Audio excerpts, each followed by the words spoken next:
नमस्कार, सौरभ द्विवेदी नाम है हमारा और आप देखना शुरू कर चुके हैं ललन टॉप शो। आज शो में बात दो राज्यों पर होगी। देश के अलग अलग कोने पर बसे ये दोनों खूबसूरत राज्य अलग अलग वजहों से चर्चा में। एक तरफ पूर्वोत्तर का मणिपुर, जहां पिछले 3-4 दिन से भयानक हिंसा हो रही, इंटरनेट बंद, सेना तैनात और देखते ही गोली मारने का सरकारी आदेश। दूसरी तरफ दक्षिण का केरल, जो फिल्मों के थिएटर से लेकर राजनीतिक रैलियों तक चर्चा के केंद्र में, क्योंकि एक फिल्म आई है। तो इन दोनों मुद्दों का आगा पीछा टटोला जाएगा आज दिन की बड़ी खबर में। आज एक फिल्म रिलीज हुई है, द केरला स्टोरी। पिछले साल नवंबर में फिल्म का टीजर आया था और तभी से इस पर बवाल थमा नहीं। अप्रैल में ट्रेलर आया तो बवाल का पारा फिर चढ़ा। इंडस्ट्री से लेकर जनप्रतिनिधियों तक सबकी राय बटी हुई। केरला के मुख्यमंत्री का कहना है कि फिल्म बनाने वाले राज्य में धार्मिक उन्माद को बढ़ावा दे रहे हैं, संघ परिवार के एजेंडे को आगे बढ़ा रहे हैं। वहीं प्रधानमंत्री कह रहे हैं कि इस फिल्म में आतंकी साजिश का सच दिखाया गया है। हाईकोर्ट में फिल्म को रोकने की अर्जी लगी तो अदालत ने कहा फिल्म नहीं रुकेगी, लेकिन मेकर्स को यह निर्देश भी दिया अदालत ने कि वो अपने तथ्य दुरुस्त करें। तो पहले तो फिल्म का सब्जेक्ट मैटर समझते हैं। इसके टीजर से ही अंदाजा लग जाता है कि मेकर्स कहना क्या चाहते हैं। 1 मिनट लंबे टीजर में बुर्का पहने एक लड़की दिखती है, उसका नाम है शालिनी उन्नीकृष्णन। वो कहती है कि नर्स बनकर इंसानियत के लिए कुछ करना चाहती थी, लेकिन अब वो फातिमा बा है, ISIS की एक आतंकवादी। वो कहती है कि अब वो अफगानिस्तान की जेल में है और वो यहाँ अकेली नहीं। उसके मुताबिक 32,000 लड़कियों का धर्मांतरण कर उन्हें सीरिया और यमन जैसे देशों में भेजा गया। फिल्म यही है, उस लड़की की जर्नी। लड़की का किरदार निभाया एक्ट्रेस अदा शर्मा ने। फिल्म के डायरेक्टर हैं सुदीप्तो सेन और प्रोड्यूसर विपुल अमृतलाल शाह। मेकर्स का दावा कि यह फिल्म वास्तविक घटनाओं पर आधारित है। सुदीप्तो ने ट्वीट भी किया था, पिछले 5 सालों से शालिनी, गीतांजलि, निमा और आसिफा ने मेरी जिंदगी पर छाप छोड़ी है, मुझे उनकी कहानी बताने पर मजबूर किया। ये फिल्म के किरदारों के नाम हैं। फिल्म के पब्लिक डोमेन में आते ही इस पर भरपूर पॉलिटिकल रिएक्शंस आए। सांसद शशि थरूर, केरल के मुख्यमंत्री पिनरई विजयन, केरल के गवर्नर आरिफ मोहम्मद खान और फिर प्रधानमंत्री नरेंद्र मोदी का बयान भी आया। सबको सुनिए। आतंकी साजिश पर बनी फिल्म केरला स्टोरी, ये केरला स्टोरी की इन दिनों काफी चर्चा है। कहते हैं केरला स्टोरी सिर्फ एक राज्य में हुई आतंकवादियों की छद्म नीतियों की साजिशों पर आधारित है। देश का इतना खूबसूरत राज्य,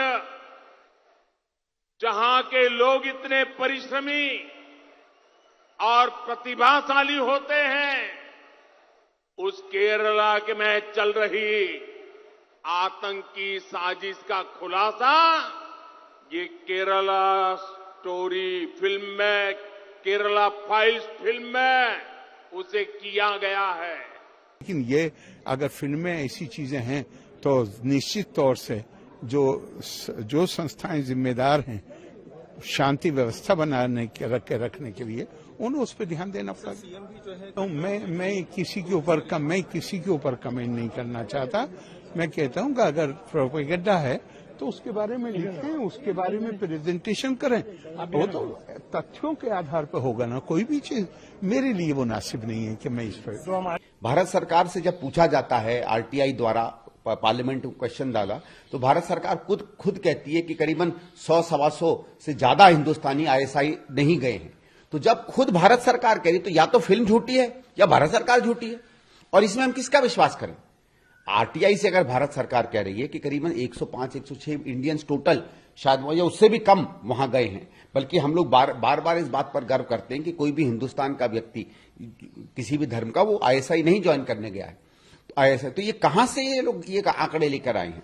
और वहां केरला के बहुत से लोग कह रहे हैं कि भाई आप इसको जो केस स्टडी अगर आप दिखा रहे हैं, कुछ दिखा रहे हैं, उनके नाम, उनकी हकीकत, उनकी असलियत दिखाइए। और अगर ऐसे इंसिडेंट हुए हैं तो उसको दिखाइए कि उस तरीके से कुछ इंसिडेंट हुए हैं। ऐसा नहीं है कि कुछ इंसिडेंट पर फिल्म नहीं बन सकती है, लेकिन अगर आप दिखाना चाहते हैं कि 32,000 ऐसे केस हो गए हैं या 30,000 ऐसे केस हो गए हैं, तो फिर आप किसी बात को मेरे ख्याल से एकदम झूठ दिखा रहे हैं। असल में कलह का सबसे बड़ा कारण है एक संख्या। फिल्म का शुरुआती दावा था कि 32,000 लड़कियों का धर्मांतरण किया गया। इसके पीछे सबूत क्या? सुदीप्तो कहते हैं कि साल 2010 में केरल के तत्कालीन मुख्यमंत्री ओमन चांडी ने विधानसभा के सामने एक रिपोर्ट रखी थी। उन्होंने कहा था कि हर साल लगभग 2,800 से 3,200 तक लड़कियां इस्लाम धर्म अपना रही हैं। बस इससे अगले 10 सालों का हिसाब लगा लें, ये संख्या 30 से 32,000 होती है बकौल डायरेक्टर। हालांकि जब सुदीप्तो के कहे की तफ्तीश की गई तो पता चला कि ओमेन चैंडी ने 2010 में नहीं बल्कि 25 जून 2012 को कोर्ट में इस मसले पर बयान दिया था। और सुदीप्तो के दावे से अलग ओमेन चैंडी ने अपने बयान में ये नहीं कहा था कि केरल में हर साल 2,500 लड़कियों का इस्लाम में धर्म परिवर्तन हुआ। उन्होंने जो आंकड़ा दिया वो करीब 6.5 साल के दरमियान का था। एक बात ये भी ध्यान देने वाली है कि महिलाओं के ISIS में शामिल होने पर ओमेन चैंडी ने उस प्रतिवेदन में कुछ नहीं बोला था। पर यह भी सच है कि केरल से ISIS में शामिल होने की बात सामने आई थी कई लोगों के, और इसमें महिलाएं भी शामिल थी। US स्टेट डिपार्टमेंट की report country reports on terrorism 2020 India के मुताबिक नवंबर 2020 तक भारत से 66 लोग ISIS में शामिल हुए थे। अमेरिकी विदेश विभाग आतंकवाद के खात्मे के लिए रिकॉर्ड तैयार करता है, जो अलग अलग देश की एजेंसियां और आंकड़ों के आधार पर होता है। इस तथ्य में एक जरूरी आंकड़ा और है, 2019 में प्रकाशित ऑब्जर्वर रिसर्च फाउंडेशन की रिपोर्ट। इसमें कहा गया कि भारत की ज्यादातर IS भर्तियां केरल से हुई, लगभग 30%। 2017 में कथित लव जिहाद को लेकर भी हदिया मामले पर खूब विवाद हुआ था। क्योंकि उसका भी जिक्र आ रहा है तो वो भी जान लीजिए। NIA तक इसकी जांच हुई थी, लेकिन सुप्रीम कोर्ट इसी नतीजे पर पहुंची थी कि हदिया ने अपनी पसंद से शादी की और इस्लाम अपनाया। जिस लव जिहाद पैटर्न का दावा किया जा रहा था वो न्यायालय में स्थापित नहीं हुआ। इसलिए केरला स्टोरी जिस सच को उद्घाटित करने का दावा करती है उसके स्केल पर कुछ हलकों में सवाल उठाए जा रहे हैं। कई संगठन और आम मलयाली लोग निर्माताओं को चुनौती दे रहे हैं कि अगर वो अपने दावे को साबित कर दें तो भारी भरकम रकम मिलेगी। किसी ने 1 करोड़ का इनाम रखा तो किसी ने 10 लाख तो किसी ने 11 लाख। जब दबाव बढ़ने लगा तो केरला स्टोरी के निर्माता बैकफुट पर आए। 26 अप्रैल को ट्रेलर आया और 2 मई को ट्रेलर के YouTube डिस्क्रिप्शन से 32,000 वाला आंकड़ा हटाकर 3 कर दिया गया, यानी संख्या में 1000 गुना से ज्यादा की गिरावट। बदले डिस्क्रिप्शन में लिखा गया कि द केरला स्टोरी केरल के अलग अलग हिस्सों में रहने वाली 3 युवा लड़कियों की सच्ची कहानियों का संकलन है। सच्चाई हमें आज़ादी दिलाएगी। हजारों मासूम महिलाओं का व्यवस्थित तरीके से धर्म परिवर्तन करवाया गया, कट्टरपंथी बनाया गया और उनकी जिंदगी बर्बाद कर दी गई। ये डिस्क्रिप्शन में है।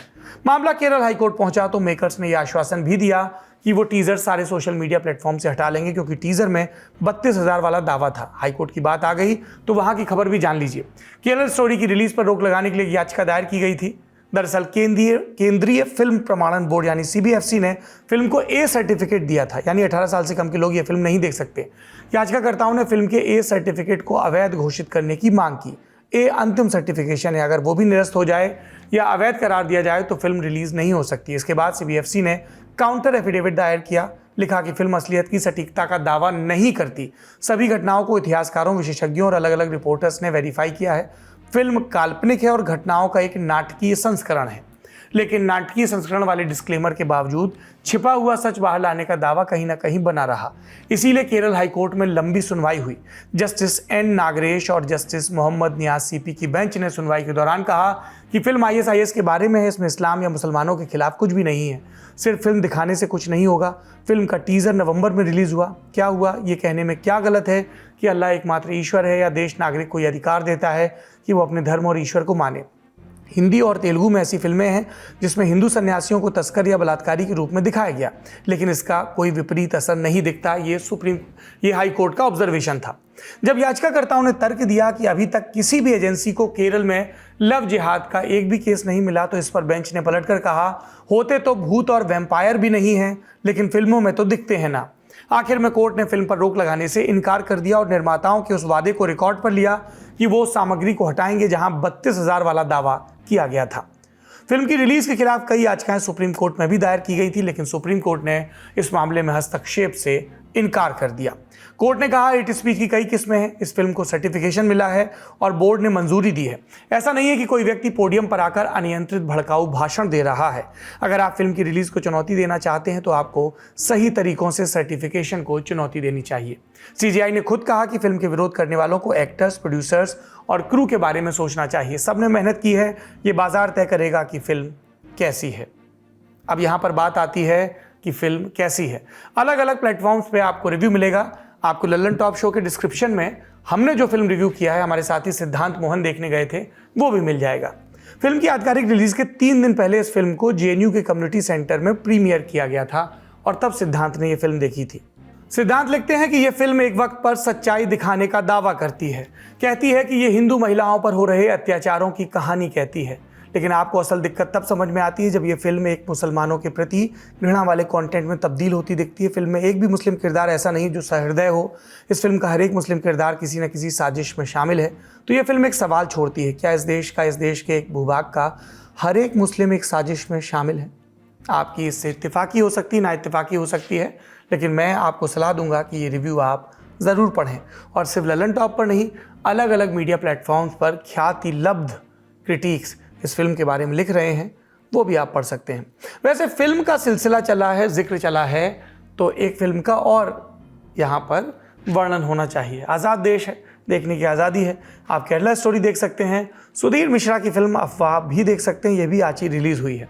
अफवाह एक ऐसा मारक हथियार जिसकी चपेट में आने के बाद मानसिक क्षति से लेकर शारीरिक हिंसा तक कुछ भी मुमकिन है। इसके चलते मासूमों की जान चले जाने के सैकड़ों उदाहरण हैं हमारे पास। बदलते दौर में इसने तरक्की की है। टेक्नोलॉजी ने अफवाह के इम्पैक्ट का दायरा बढ़ाया और फैलने की रफ्तार तेज़ की। इसी भयावहता को सेंटर में रखते हुए सुधीर मिश्रा ने यह फिल्म बनाई, देख सकते हैं। और उस फिल्म का रिव्यू भी हम आपको आज के डिस्क्रिप्शन में देंगे। बाकी हम आपको जानकारी देना चाहेंगे, हमने अपने साथी सिद्धांत मोहन को केरल के लिए रवाना किया है ताकि केरला स्टोरी में जो दावे किए गए हैं, आईएसआईएस में जो रिक्रूटमेंट के लिए लोग गए थे, महिलाएं गई थी, पीछे से उनका परिवार, उनका पड़ोसी, उनके मोहल्ले क्या कहते हैं, जांच एजेंसियां क्या कहती हैं, स्थानीय लोग क्या कहते हैं, इनकी संख्या कितनी है, इसके बारे में आपको सही बात पता चले, तथ्यात्मक बात पता चले, राजनीतिक दावों प्रतिदावों से इतर। सिद्धांत मोहन की ये ग्राउंड रिपोर्ट आप जल्द ही ललन टॉप पर देख पाएंगे। अब रुख करते हैं दूसरे राज्य का, बात होगी मणिपुर की। सूबे में हिंसा थमने का नाम नहीं ले रही। घाटी के आसपास के पहाड़ी जिलों से भी उग्रवादियों और सुरक्षा बलों के बीच फायरिंग की खबर आई। न्यूज एजेंसी पीटीआई ने एक वरिष्ठ पुलिस अधिकारी के हवाले से बताया कि जातीय हिंसा में शामिल गुटों और सुरक्षा बलों के बीच चूड़ाचंदपुर, विष्णुपुर और इम्फाल इस जिले में गोलीबारी हुई। हालांकि जानमाल का क्या नुकसान हुआ इसे लेकर अभी अपडेट नहीं। पहाड़ी इलाकों के अलावा इम्फाल शहर से भी आगजनी और तोड़फोड़ की घटनाएं सामने आ रही हैं। बीते दिन हिंसक भीड़ ने कई नेताओं के घरों में तोड़फोड़ की और आग लगाई। अब खबर की हिंसक भीड़ के हमले में बीजेपी विधायक वुंगजागिन वाल्टे गंभीर रूप से घायल हो गए। वाल्टे कुकी जनजाति से आते हैं। उन पर हमला तब हुआ जब वो मुख्यमंत्री एन बीरेन सिंह से मुलाकात कर राज्य सचिवालय से लौट रहे थे।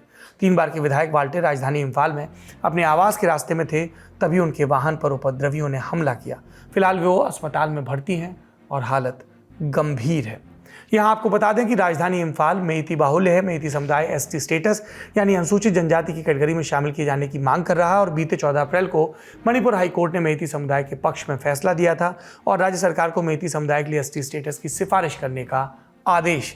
इसके बाद राज्य की कुकी जनजाति, नागा जनजाति और 34 अन्य जनजातियों की ओर से विरोध प्रदर्शन शुरू हो गया था। क्यों?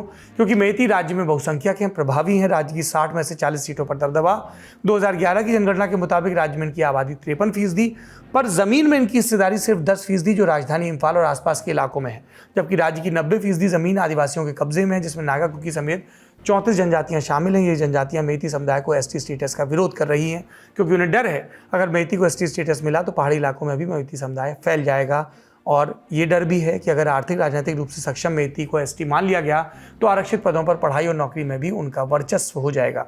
बीते दिन यानी 4 मई के ललन टॉप शो में हमने आपको विस्तार से हिंसा की वजहों के बारे में बताया था।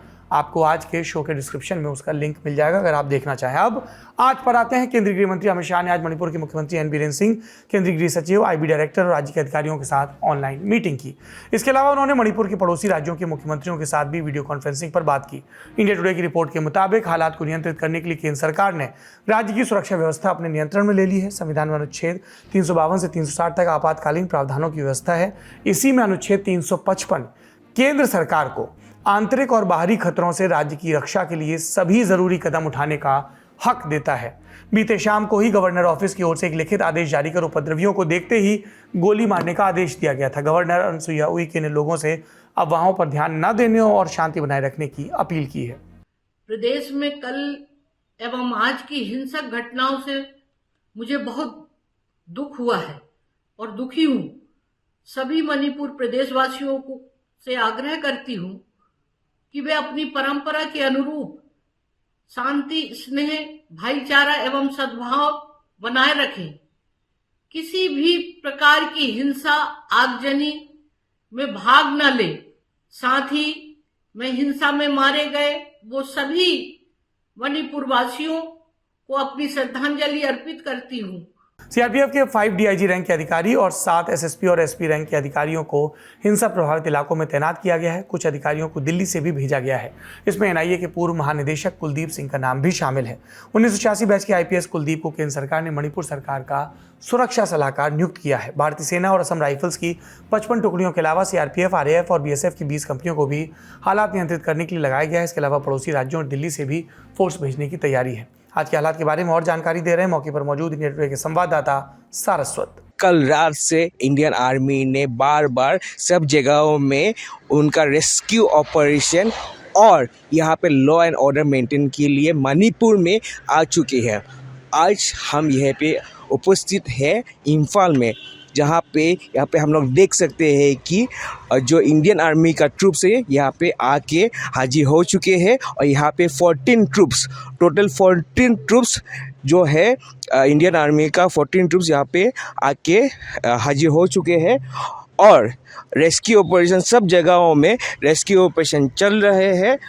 और बार बार आज एक डीजीपी ने यहाँ पे प्रेस में दिया है और बोला है कि कल से यहाँ पे लॉ एंड ऑर्डर काफ़ी मेंटेन हो चुका है, लॉ एंड ऑर्डर काफ़ी बेटर हो चुका है। और उनका मानना है कि जो एडवाइजरी टीम बना है सेंट्रल गवर्नमेंट के तरफ से, वो टीम यहाँ पे आके लॉ एंड ऑर्डर एसेस करेंगे और उसके बाद क्या करना है और कितना बेटर हो चुका है इसके ऊपर एक असेसमेंट फाइल करेंगे सेंट्रल गवर्नमेंट को।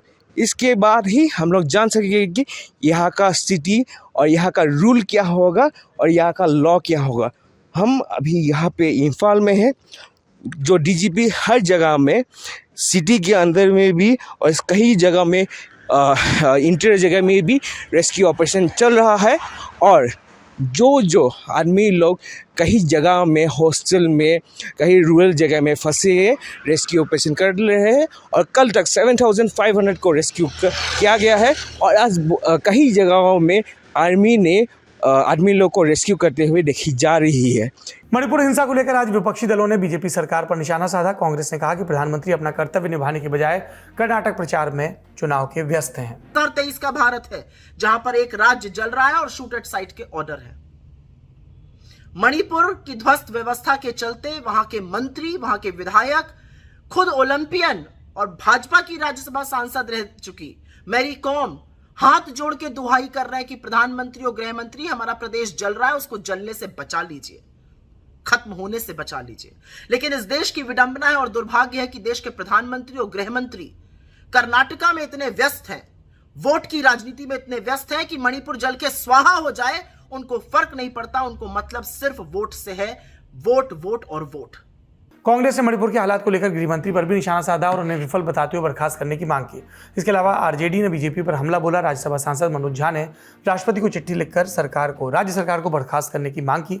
जवाब आया बीजेपी की तरफ से, कहा कि राज्य और केंद्र की सरकारें सभी जरूरी कदम उठा रही हैं कि वहां शांति जल्द से जल्द लौटे, कोई हिंसा की घटना ना हो। और इसके लिए जो भी वहां की राज्य सरकार है, केंद्र सरकार से जो कुछ करना है, सबको मिलकर ये देखना कि वहां पर शांति आए और किसी प्रकार के का हिंसक घटना वहां पर ना हो। यही प्राथमिकता है और इसी एजेंडे पे इस वक्त काम हो रहा है। यहाँ पर सवाल ये कि आज तो जरूरी कदम उठाए जा रहे हैं, लेकिन इसके लिए हिंसा का इंतजार क्यों किया गया? क्या ये सरकार और सरकारी तंत्र की नाकामी नहीं कि इतने सेंसिटिव मुद्दे पर बवाल हुआ और किसी को इसकी कानो कान खबर तक नहीं हुई? और अगर खबर थी तो खतरे से पहले ही जरूरी कदम क्यों नहीं उठाए गए? आज ललन टॉप शो में इतना ही। स्क्रीन पर आपको कुछ नंबर दिख रहे होंगे, ये हेल्पलाइन नंबर हैं जो भारतीय सेना और सुरक्षा बलों ने लोगों के लिए जारी किए हैं। अपना और अपनों का ख्याल रखिए। शुक्रिया। शुभ रात्रि।